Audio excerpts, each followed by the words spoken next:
Lots of chats with everybody over the email, and welcome Hyacinth municipality. We are thrilled that you've been able to get the team. Where are you, Hyacinth? Hello, hello, welcome to you. We have Kruger National Park serious delegates. Dr. Llewellyn Foxcroft is here. We were supposed to be here for Joseph Sabella's birthday. We didn't make it in April. So Joseph, are you here? No? Yes, Joseph, we missed your birthday. Made sure that you could do your birthday at home. Thank you to Joseph and Martin Pearson. Martin's, no, he's organizing around. Martin not here. There he is right at the back, organizing. Thank you very much to Mbombela Parks and Recreation Department for organizing this fantastic facility. We were supposed to be here last Wednesday. How lucky is that? As you made your way through the burning tires that were sort of dried out from last Wednesday, I'm sure you were very grateful we were not here last Wednesday. So we've been luck of the draw to be here this week. So very grateful indeed. So thank you for coming. We are very excited to meet you. Ask questions when you need to ask questions, and this is a day where we hope there'll be lots and lots of information, and this is the time to ask questions. You've got more experts from Mbombela in this room than you will ever have. And so thank you to those of you who have come quite far from around Mbombela. I think there might even be a couple of people from Polokwane here, so thank you for driving so far. We really do appreciate you being here. My job is really just to set the scene, to say where we've come from and where we haven't. And there are people in this room that actually even remember this era. This was the era in the late 1990s when, in actual fact, Working for Water was set up. Carter Asmal, Guy Preston, Christo Morer said, we need a poverty relief program that will get the poor people to take invasives out. In America, Roosevelt put the poor people back to work and to make bridges and to make roads. In this country, we are very grateful for all our complaints and our carryings on. It all went to the environment. So the environment sector has got what the poverty relief programs are. This is the country's largest poverty relief program, and it was set up in '95, and it's still going today, and a huge amount of money goes to it. When they set it up in the late 90s, they realized they had to have the public on their side. So they set up some serious partnerships. A forestry partnership, which has had its ups and downs. The horticultural partnership, which had huge explosions, relaxed into a marriage, and is now so easygoing that in actual fact it's quite frightening. And a pet trade, which was always suspicious of the government, still is suspicious of the government, and in actual fact that one is fraught with all sorts of problems. But we do have to understand that the funding that goes into Working for Water is extensive. Now, we've had a bit of COVID, so the funding has got a bit less along the way, but nevertheless it is quite substantial. And all of these working fors still are around. The working for fire, wetlands, land, forests, and various things, even down to eco-furniture factories up at Graskop. So we are the Springbok team of heroes that are most knowledgeable and most interested in what in actual fact is happening. But we certainly do need to appreciate that this has all sort of come along. This is when I joined the operation. I was a lecturer at Wits, and I got a phone call from Guy Preston, who was, his history was Geography Department UCT, mine was Geography Department Wits, and he phoned me up and he said, I know you've got an environmental background, we've got a bit of a media problem here, you're a magazine editor, we've decided that we should cut down all the jacarandas in Pretoria and Johannesburg, and the scientists can't believe it, but the public are a bit angry about the whole thing. We clearly need some stakeholder conflict management. And in we walked. Now, needless to say, the public won that round. The jacarandas were never cut down in Pretoria and Johannesburg, and in actual fact, they're now exempt in urban areas. And we have a conflict line at the moment because the enforcement and compliance and permitting guys felt that when the jacarandas were exempt from urban areas, it was just to sort of calm the public down and make them exempt. But in actual fact, what's happened is nurseries are actually growing jacarandas in the urban areas. They are selling them at trade days in the municipal areas, and landscape architects are moving jacarandas around Shwani. Now, the green industries believe this is completely and utterly legal, and the DFFE compliance people are saying, well, that's not what we actually intended for the legislation. So there's still an argy argy-bargy there at the Johannesburg Forum. We agreed to disagree. Well, they agreed that our interpretation of the law was correct, but they don't like what's happening. So obviously in the future that legislation may change about what to do with jacarandas in municipal areas. And of course the jacaranda issue was made for Mbombela because all these jacarandas were coming down the rivers to Mbombela, and the problems are here. And we were trying to stop the problems getting to you. So we still got a long way to go on the jacaranda issue, and it's very interesting that it's still on the conflict lines. The other one on the conflict lines are the dragon fruit. And you just don't need to come past old Joubert and Sons, which is a magnificent sort of monument to Mbombela entrepreneurship up the road here.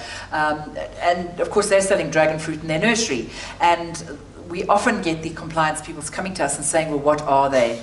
The issue is that the white dragon fruit is on the list. You may not sell it without a permit, which means really it can't be sold in nurseries because you don't have the documentation. And there's a red pith one, which in actual fact is not on the legislation. And we are pushing the legislators to say, well, you know, they're both as equally invasive. We've got to get them onto the list. And the issue here is what kind of help and what kind of help do we have from the media. I spent a couple of decades in the media, and I certainly can say without a shadow of doubt that we're enormously grateful to people like Tanya Visser.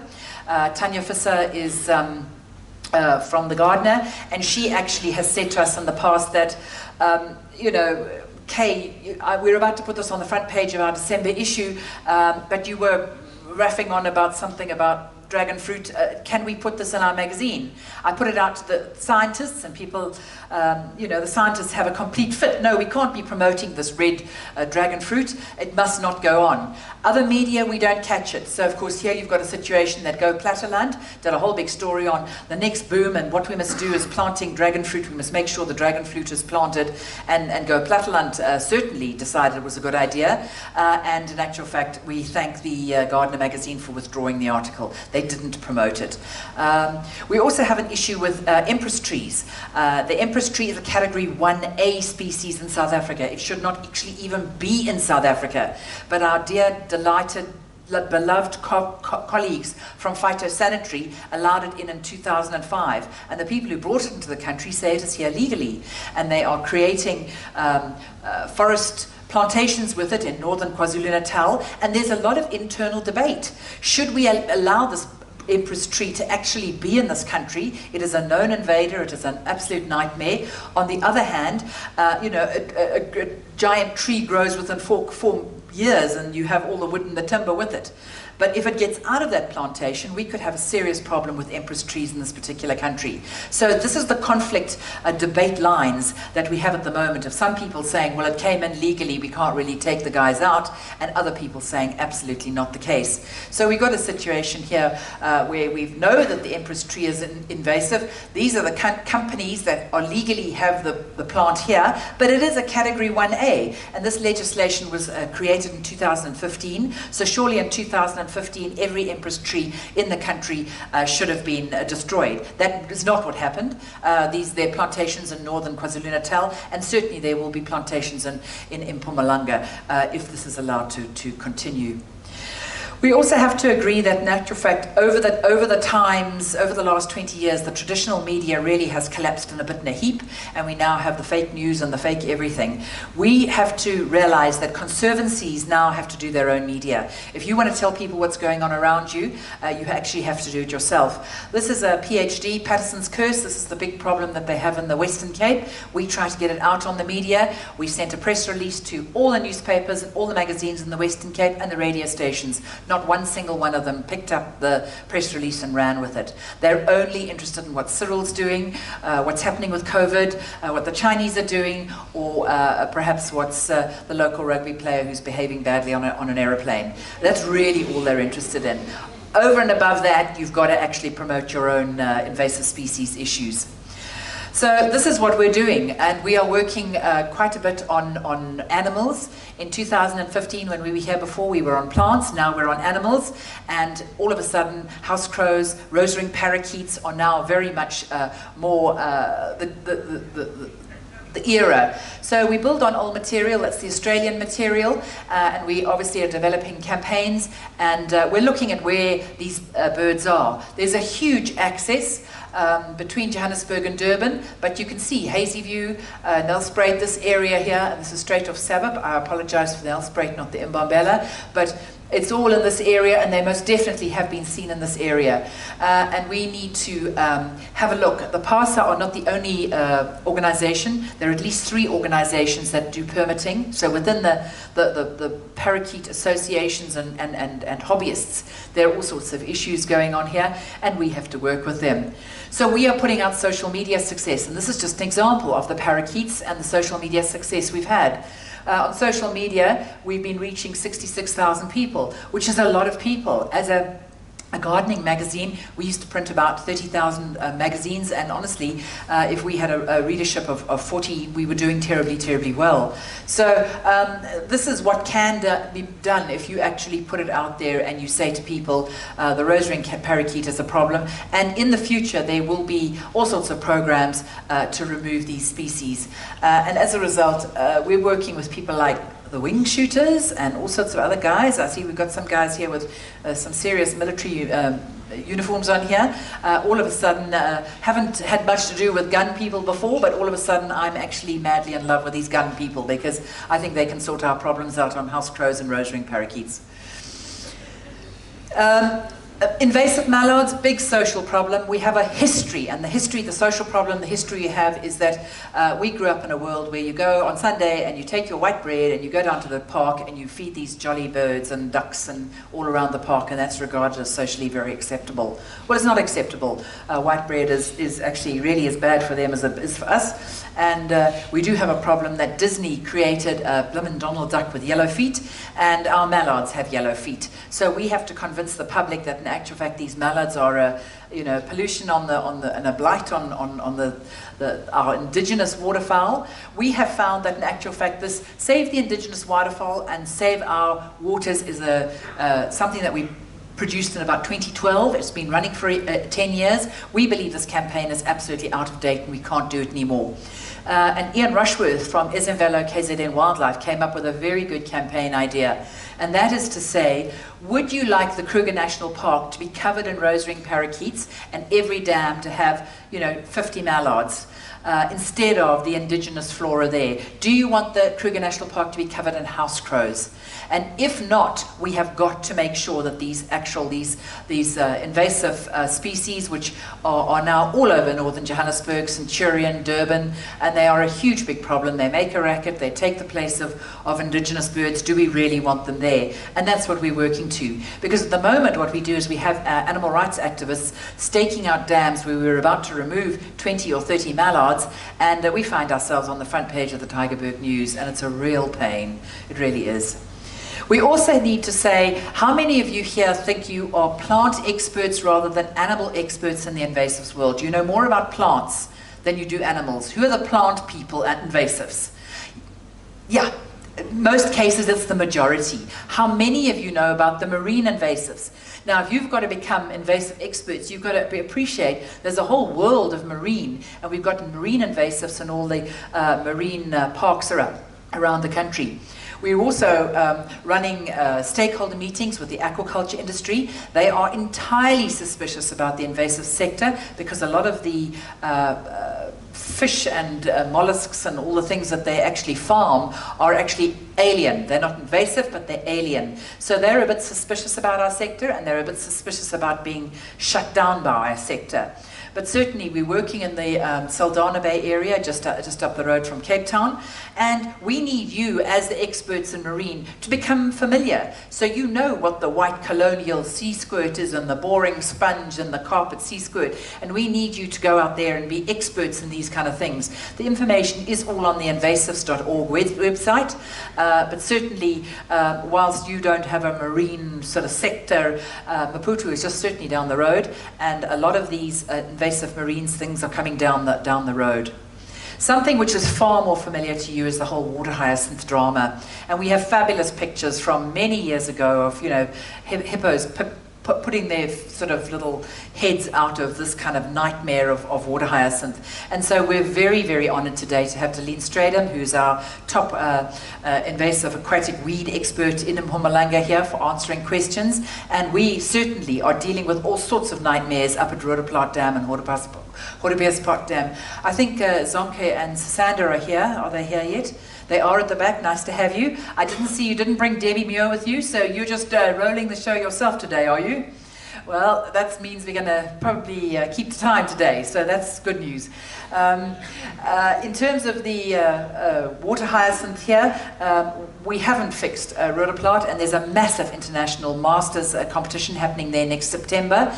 The international inspectors are coming in September now, and so Neba Ngoba, my colleague, and Debbie Muir and myself are working with Professor Julie Kutsia from Rhodes University, and we're working with some very angry stakeholders. People are buying some very expensive houses on the banks of Rhodoplat Dam, and they're not interested in looking at a carpet of water hyacinth. They want to see water, and they want to go out, and they want to do water sports over the weekend. We're also working a great deal with the green industries. Morne is ex-president of the South African Nursery Association, and we do a lot with the nursery industry. We're Become an Eco Champ, a campaign together for this spring. What's in your garden? What's hiding in your garden? We did a campaign, Plant Me Instead. For a number of years. That campaign is now over. The nursery industry said they don't believe that mixing the idea of the bad plants with the good plants is a good idea. It was useful at the time, but they would rather like the youth coming through to actually have a great deal more know about what's happening with invasives. And that's in actual fact what we're doing. We all have the advantage now that we can do a lot of the video graphics, so we can monitor kind of people from the video graphics that are available. This is a Canadian campaign. We're going to lose the wolf, but here with the sort of the startups of the people that we wanted to sort of come up, and these are our sort of the starting ideas of our sort of heroes that are going to tell the youth that they must look out for invasives, what's hiding in your local pond, and we will create, for the green scorpions, we're creating all the Z folds that they can then take out into the world and have them have lots of pictures that they can literally show people. And these are our two mascots for that particular campaign. Focus groups have told us that the lady is fabulous. They love the lady. The guy, he's a bit shifty. We don't know why he's shifty. We don't know why people don't like him. We're not too sure whether it's his eyes, or we may be going to have to change his mouth, but the guy's got to be amended. So at the moment we're good on girls, and the guy is shifty, so we'll sort that out, don't worry. We also need to understand the conflict cultivars that are still very much in place. Morea exotica, we have a PhD in Cape Town, actually looking to, the nursery industry maintain that Morea paniculata is the large bush. They maintain Morea exotica as the small bush, and it's not invasive. And we have guys, a PhD guy looking into that at the moment. The nursery industry have all but given up the oleander and the single oleanders, which is invasive, and the doubles. They don't grow those at all anymore. The cannas, we have agreed with all the scientists that the hybrid cannas sold in the nurseries are not any relation of Canna indica, which is over here. But the point is that we are still talking. And now we've got to a situation where, in actual fact, we've got EMIs, environmental management inspectors, otherwise known as the green scorpions. They actually email us and they say, what do you think this is? What do you think this is? So there's a great deal of cooperation amongst green scorpions and the industry. This is the beginning of the pamphlets that we're putting together for the youth. And we certainly will be having What's Hiding in Your Garden in Mbombela. At the moment we've just got Cape Town and Durban, but we will be doing at least 10 or 12 towns around the country where we will say what's going on. The cactus campaign, we have a lot of help from Rhodes University. Professor Ian Patterson's an absolute winner, and we do have problems here, but there's a lot of material to build on. Hildegard Klein's book, Invasive Cacti in South Africa, is available from the ARC if you need it, and certainly you'll get more details about that on the website. And we've got massively fantastic visuals from Rhodes University on the cactus. And the cactus issues are a huge issue, particularly in where the drought areas are. You know, there's classic pictures of the Tandisberg Mountains, where here we have the prickly pear invasion. By 1958, the cochineal has gone in there and taken it out.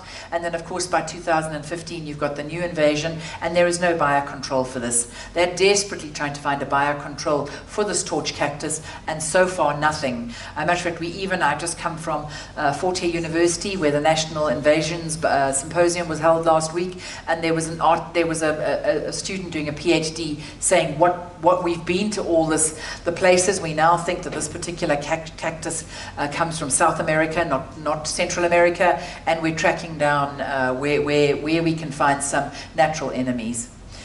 We have a problem that we had more rain in the Karoo than we've had in a long time. So a lot of people coming through, Johannesburg people, unfortunately, who are usually quite clueless, and they see something like this in the middle of the Karoo, and they just think they've found gold. And they stop their car, they cut it, they take a look at these pictures, which they haven't seen in 20 years because the Karoo has hardly had rain for 20 years, and they pick it and they go to Johannesburg and they plant it in their gardens, and they say, gee, aren't I so lucky?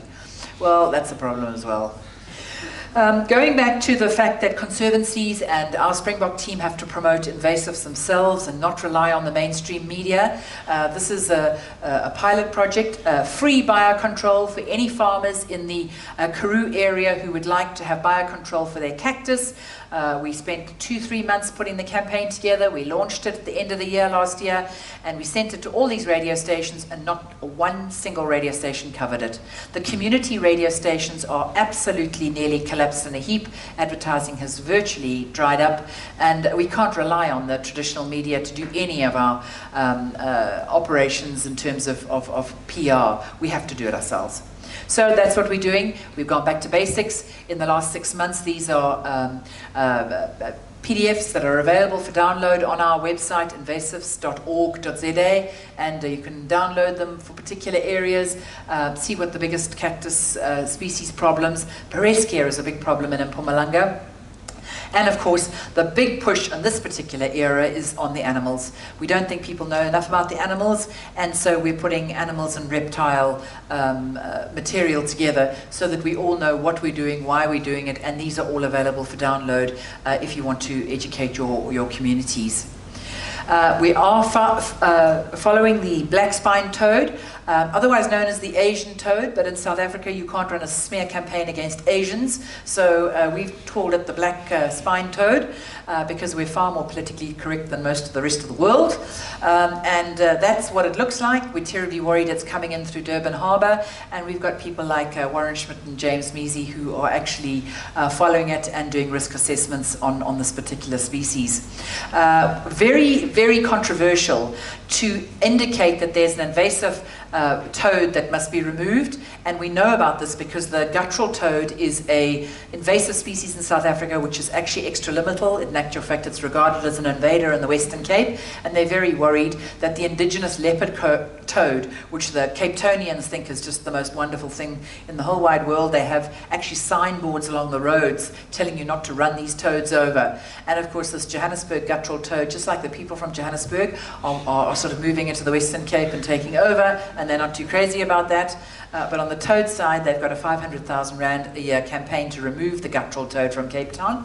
And obviously, the black-spined toad is coming into this particular era. So these social media packages have been put together, and what we're doing is in the next month, the social media packages will be up on our website, so that if you want to promote the fact that this is a problem, you can download the package. The package will have one document. It'll have 3 or 4 pictures, and you can actually put it up on your own platform with the copy so that you can promote it yourself. And those should be up by the end of next month. So do look out for them if you need them. The invasive house crow, has it arrived in Mbombela? I'm not too sure whether anyone's seen it. We haven't seen it in Kruger. We're about to run a campaign which says that we don't want the Kruger National Park to look like that. You know, we have, I think there are 1.2 million house crows in Zanzibar, and South Africa has decided for our tourism industry we don't want 3 million house crows in Cape Town. They come down the coast. So Richards Bay is a problem, Durban's a problem, and in Cape Town we've removed, we had a population of about 10,000 a decade ago. We've now got about 300, and we've still got a campaign which is trying to stamp them out. We don't want that over all our towns in South Africa. So this particular campaign continues to roll on. And then finally, the mother of the elephant in the room, the mother of all nightmares, is of course the invasive Shothole Borer. And we started the year, as Mornay said, in Stellenbosch. And in Stellenbosch, we had to tell the Stellenbosch people that in actual fact the Shothole Borer was 6 kilometers down the road. And of course by March the Shothole Borer was fully in Stellenbosch, identified, and we have to explain what we've done in Johannesburg for the last 2 years, which is basically say that we must, English oaks will not be in Johannesburg in 10 years' time. English oaks will not be available in Stellenbosch in 10 years' time. Now obviously the Stellenbosch community are very proud of their village and the 400-year-old oaks that they have. And of course this particular invasive Shothole Borer, which is quite the most ingenious invader that we've ever come across. You can't poison the actual wood because he doesn't eat the wood. He and the she's in there burrow in, lay all the tunnels with fungus, farm the fungus, eat the fungus, and in actual fact the tree dies because the phloem and the xylem and the wada bloodstream of the tree is blocked, and that's why the tree dies. The tree doesn't die because this particular thing is poisoning it. So you can't put systemic insecticides next to the tree and make it go up the bloodstream because this tree doesn't eat, this beetle does not eat the wood. It just bores in and actually causes obstructions in the wood. And there's a huge problem. These pictures are in George, and all the oak trees in George are absolutely wiped out. We're terribly worried about it entering the indigenous areas. We do know that Sandparks has tried their absolute level best to keep all this wood outside of their parks, but the problem is that firewood is a big deal. How you have to dry it for 6 months, you have to have the large quantities, and the reports we're getting is that Sandparks wasn't coping with doing their own firewood. So I don't know, we'll hear from Sandparks later as to how they're coping with this in the actual Sandparks. We must say thank you to the scientists who are at the forefront of this whole operation. We've got Martin Hill there from Rhodes University, who's running all the research into the indigenous forests. And I was talking to a student who's doing that PhD on the indigenous forests, and he was saying coral trees and Cape chestnuts are the 2 big indigenous trees that are absolutely being nailed by the Shothole Borer. And he's going to certainly give us a list of the 10 most resistant trees. As far as he's concerned, the top of the list is the yellow wood, which is a problem for the nursery industry because it's a very slow grower. But we'll have to see on that. Francois Ruitz is running the show from Stellenbosch, so he's monitoring the Somerset West invasion. And Professor Wilhelm de Beer, very unfortunately, has retired. So he's not actually in action anymore, but certainly for the last 4 years, he's been the absolute face of Shothole Borer, and we are enormously grateful for what he's doing. The hysteria, particularly from Johannesburg, that we've had about Shothole Borer in the last 4 years has calmed down. We're now looking at a situation whereby we're following the California system, we're putting management controls together, we're saying to people, what do the holes look like, what size they are. You don't just go to a tree, scream that there's a hole, and then scream that you've got Shothole Borer. There's something like 2,000 borers that could be in your tree, and there are a whole bunch of holes and different sizes of borers that go make different holes. But ultimately you have a low infestation if you've got less than 50, moderate, and so we go on. So we're giving the people who are working with this some sort of operation of how we can do it. Wow, this has come out better than any of the presentation places we've been. You can actually vaguely read what's going on here. But this is the California matrix. At the top is the low value trees, the top of the high value trees, and this is the infestation levels. And we will be translating this into South Africanized kind of versions, and we will give this to the garden center people and the landscapers and the municipalities, parks and recreation departments, and they'll be able to see, if it's a low infestation, what you do, what you don't. At the Joburg Forum last couple of weeks ago, we had Adelaide Choker, who is the chief arborist for Joburg Parks, and she was saying they've removed 700 trees, and their policy is that they're only going to remove dead trees. Whereas in California, what they said is there are 5 target species, and those 5 target species must be removed. And in the parks, in the nature reserves and parks around the California area, they actually went in and they removed English oak, liquid ambers, Asanagunda, poplars, and they actually removed them, all of them, and then immediately the population of Shothole Borer reduces. So there's quite a debate as to whether you just remove the dead trees or whether you remove the target trees, and that's what South Africa is grappling with at the moment. These are the issues.